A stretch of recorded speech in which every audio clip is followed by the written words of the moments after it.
తాకట్టులో ఉన్న బంగారాన్ని విడిపించి ఆ రోజు ఆన్లైన్ రేటుకే మేము కొంటాం. Sharma gold company.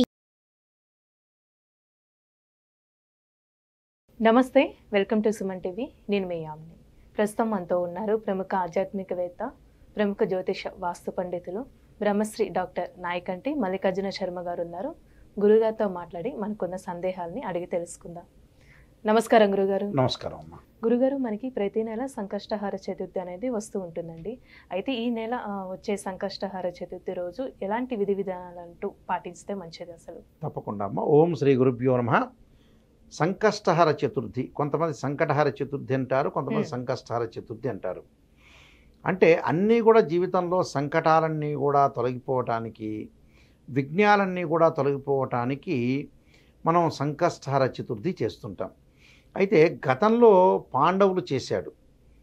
అంటే సంకష్టహర చతుర్థి సహజంగా ఏంటంటే శ్రావణ మాసంలో బహుళ చవితి రోజున చేసేదే, బహుళ చతుర్థి రోజున చేసేదే సంకష్టహర చతుర్థి.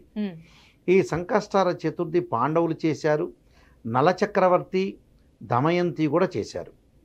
అంటే ఇక్కడ పురాణ ఇతిహాసాల్లోకి మనం వెళితే, భవిష్యోత్తర పురాణంలోకి మనం ముందుగా వెళితే, ఇక్కడ పాండవులంతా కూడా పాండవులు కౌరవులకి ఎప్పుడైతే పాండవులు అరణ్య అజ్ఞాతవాసాలు చేసేటప్పుడు యుద్ధం ఏదైతే వాళ్ళు ఆ జోదంలో ఓడిపోయిన తర్వాత పాండవులు అరణ్యంలోకి వెళ్ళారు. అంటే ధర్మరాజు, అర్జునుడు వీళ్ళందరూ కూడా బయలుదేరి అరణ్యంలోకి వెళ్ళంగానే అరణ్యంలో వీళ్ళతో పాటు దౌమ్యుడు అనే ఒక పురోహితుడు, బ్రహ్మగారు వాళ్ళ వెంట ఉన్నారు. వెళ్ళిన తర్వాత శ్రీకృష్ణ భగవానుడు పాండవులకి ప్రీతికరమైన వాడు ఎవరు అంటే ఇక్కడ శ్రీకృష్ణుడు.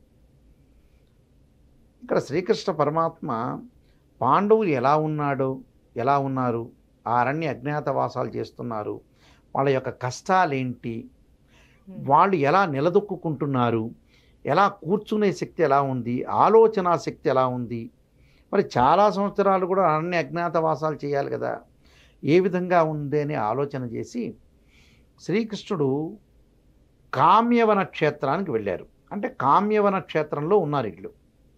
అంటే ఈ కామ్యవనం అనే క్షేత్రానికి వెళ్ళారు.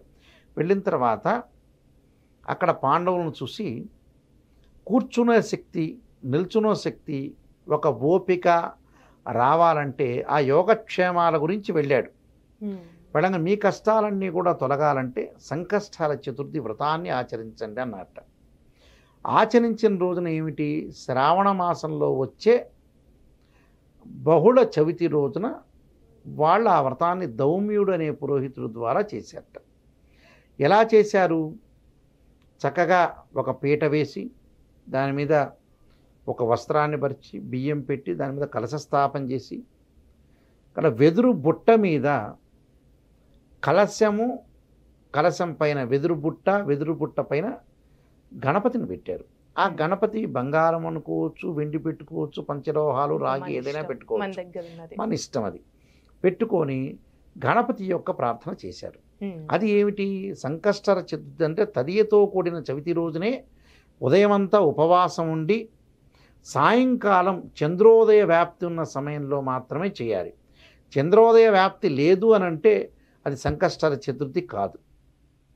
ఏ రోజు చంద్రోదయ వ్యాప్తి ఉందో చూసుకోవాలి. ఆ చంద్రోదయ వ్యాప్తి రోజున అంటే ప్రదోషకాల సమయం అంటారు, ఆ సమయంలో సంకష్టహర చతుర్థి చేయాలి. ఆ సంకష్టహర చతుర్థి అంటే ఉదయం ఉపవాసం ఉండి సాయంత్రం చేయాలి. అలా సంకట విమోచనాయ హేరంభాయ మదనమోహితాయ మమ సంకట నివారణాయ హూం ఫట్ స్వాహ అనే మంత్రాన్ని చక్కగా చదువుకోవాలి. చదువుకోవటం వల్ల మనకి మంచి జరిగే అవకాశం ఖచ్చితంగా ఉంటుంది. ఇవన్నీ కూడా భవిష్యోత్తర పురాణంలో చెప్పారు.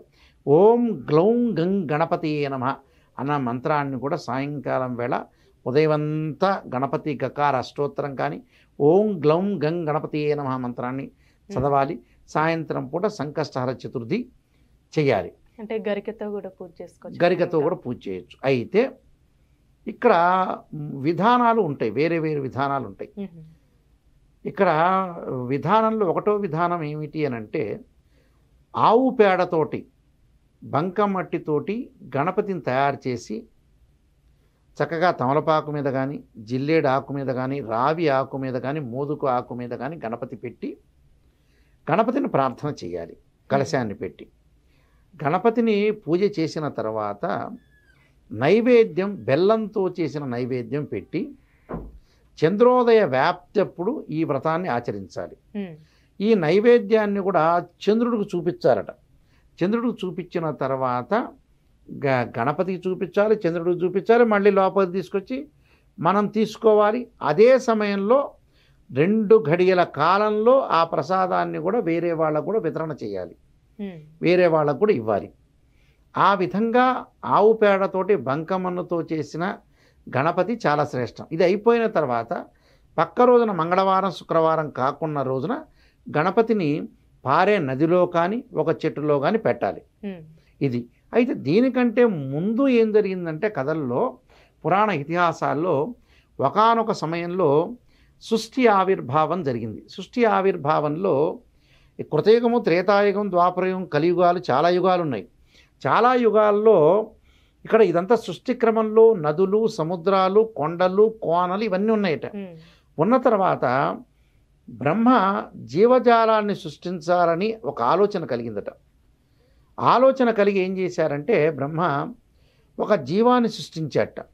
ఆ జీవంలో పశుపక్షాదులు, మానవులు వీళ్ళు ఉండాలని ఒక మానవుణ్ణి సృష్టించాట. సృష్టించిన తర్వాత మానవుణ్ణి ఎలా సృష్టించాడంటే తల కిందకి, కాళ్ళు పైకి, అలానే చేతులు వెనక్కి, ఇలాంటి సృష్టించాట. సృష్టించగానే వెంబటే బ్రహ్మకి ఏంటంటే అసంతృప్తి భావన కలిగిందట. ఈ అసంతృప్తి భావన కలగంగానే సాక్షాత్తు శ్రీ మహావిష్ణువు వచ్చాట బ్రహ్మ దగ్గరికి. వచ్చి నువ్వు అసంతృప్తి భావంతో ఉన్నావు, సృష్టిని నిర్మించాలనుకుంటున్నావు, ఈ జీవజాలాన్నంతా కూడా ఉంచాలనుకుంటున్నావు, నీ ధర్మాన్ని నువ్వు పాటిస్తున్నావు, కానీ నీకు విఘ్నం కలుగుతుంది ఎక్కడో. అంటే నువ్వు చేసే పనిలో కాలానికి విఘ్నం కలుగుతుంది. కాలానికి విఘ్నం కలిగింది అని అంటే నువ్వు విఘ్నేశ్వరుని ప్రార్థన చెయ్యి అన్నట్ట. అంబటే బ్రహ్మ విఘ్నేశ్వరుని ప్రార్థన చేసేట. ఆ ప్రార్థన చేసిన రోజు, సంకష్టహర చతుర్థి వ్రతాన్ని చేసిన రోజు, శ్రావణ మాసంలో వచ్చే బహుళ తదియతో కూడిన చవితి రోజున ఆయన ప్రార్థన చేసి సంకష్టహర చతుర్థి చేశారు, వ్రతాన్ని ఆచరించాట.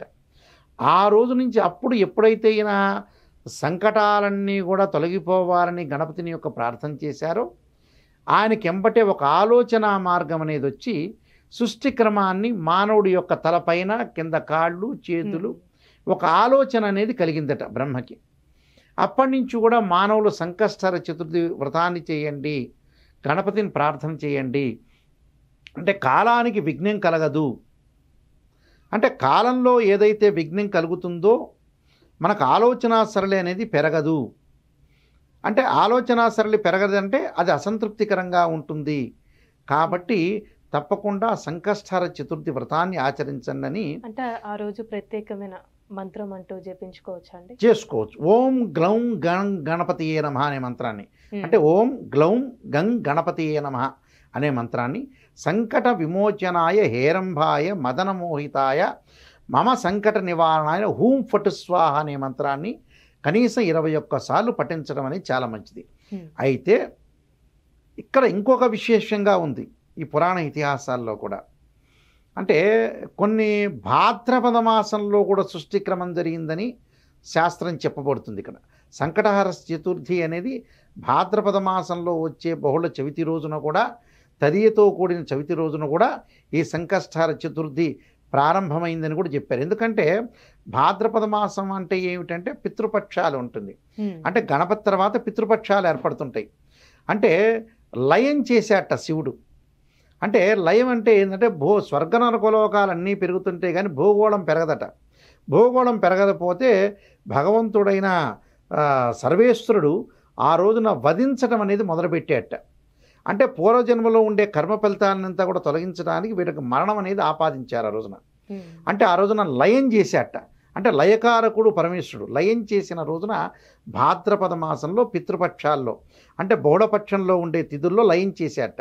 ఆ లయం చేసిన రోజున ఆ తదితో కూడిన చవితి రోజునే సంకష్టార చతుర్థి కూడా చేశారని కూడా శాస్త్రం ఏర్పడింది ఇక్కడ. అంటే మానవుడి యొక్క నిర్మాణం అక్కడ జరుగుతుంది. అలానే సృష్టిని ఏదైతే మానవుని లయం చేయడానికి ఉన్న మాసాలు కూడా అవి చెప్తారు. అంటే భాద్రపద మాసము, శ్రావణ మాసానికి ఉన్న చాలా ప్రాధాన్యతని భవిష్యోత్తర పురాణంలో కానీ స్కాంద పురాణంలో కానీ చెప్పబడిందమ్మా. చాలా చక్కగా తెలియజేస్తారండి. ధన్యవాదాలు. నమస్కారం అండి. సుమన్ టీవీలో మీ పర్సనల్ అండ్ బిజినెస్ ప్రమోషన్స్ కోసం కింది నెంబర్కి కాంటాక్ట్ చేయండి.